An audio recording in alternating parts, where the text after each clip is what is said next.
Bagong taon, panibagong simula. Isang pagkakataon upang muling isulat ang kwento ng ating buhay.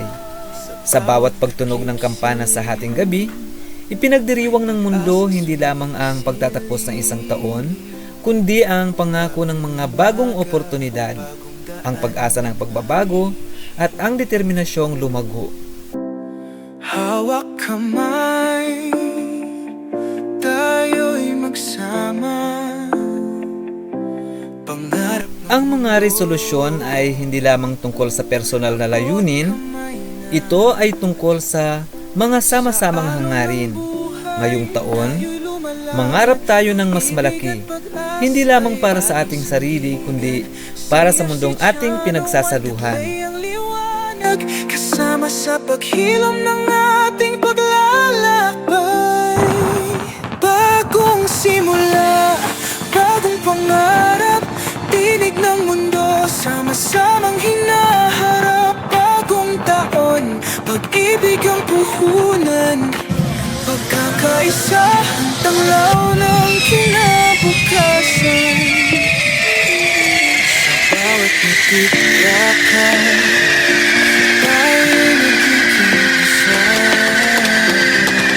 Bawat mahigkulan sa ating damdamin. Paano kaya kung ngayong taon, ang ating mga resolusyon ay hindi lang nakalista kundi maging isang kilusang pandaigdigan? Magsikap tayong alagaan ang ating planeta, bawasan ang basura, magtipid sa enerhiya, at iwanan ang isang malinis at luntiang mundo para sa susunod na henerasyon. Sandigan, CFC Channel 1, taglay ang liwanag, kasama sa paghilom ng ating paglalakbay. Bagong simula, bagong pangarap, tinig ng mundo, sama-samang hinaharap. Bagong taon, pag-ibig ang puhunan, pagkakaisa ang tanglaw ng kinabukasan. Isang munting ngiti magdadala ng saya, isang munting hakbang patungo sa pag-asa. Bagong simula para sa lahat, ang kinabukasan sa atin nakasalalay. Bagong simula, bagong pangarap, tinig ng mundo, sama-samang hinaharap. Bagong taon, Magsikap tayong magtayo ng tulay, hindi ng pader. Makinig ng mas maigi, humusga ng mas konti, at yakapin ang pagkakaiba-iba sa lahat ng anyo nito. Ang ating mga pagkakaiba ay hindi hadlang. Ito ang sinulid na naghahabi ng tela ng sangkatauhan. taglay ang liwanag, dalay bagong simula. Bagong taon, bagong buhay, pag-ibig at pagkakaisa, sa mundo'y magbubuklod tayo.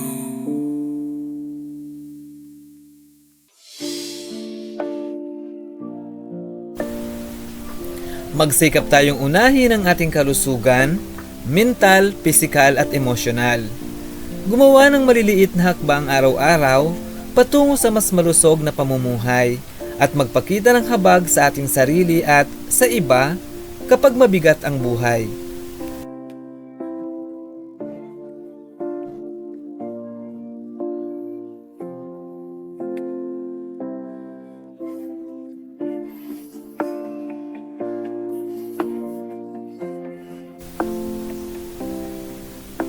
Magsikap tayong mamuhunan sa edukasyon, hindi lamang para sa ating sarili kundi para sa bawat batang nangangarap ng kaalaman. Ang edukasyon ay hindi lamang karapatan. Ito ang susi ng pagbubukas ng mas maliwanag at patas na kinabukasan.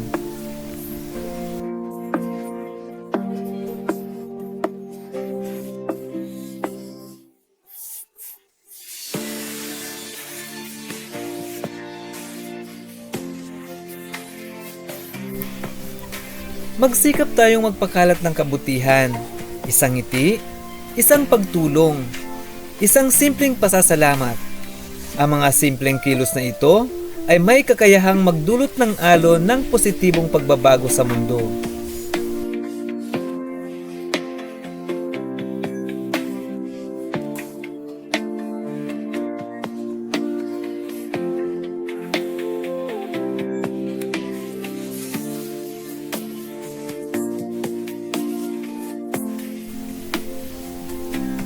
Habang pumapasok tayo sa bagong taon, alalahanin natin, ang mga resolusyon ay hindi lamang tungkol sa ating mga maaabot, kundi kung sino ang ating magiging tao.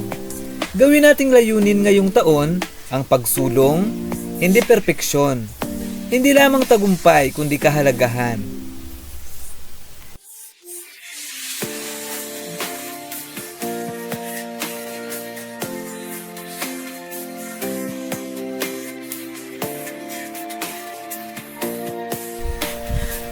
Dahil kapag nagsikap tayong maging mas mabuti, bilang individual at bilang sama-sama, nililikha natin ang isang mundo kung saan maaaring mabuhay ang mga pangarap, sumibol ang pag-asa, at maghilom ang pagmamahal.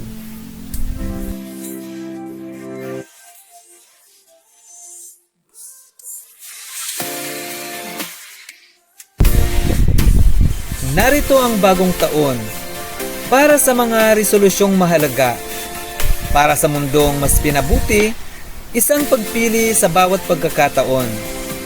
Mula sa CFC Channel 1, ako po si Tito Iming. Maligayang bagong taon sa lahat, saan man.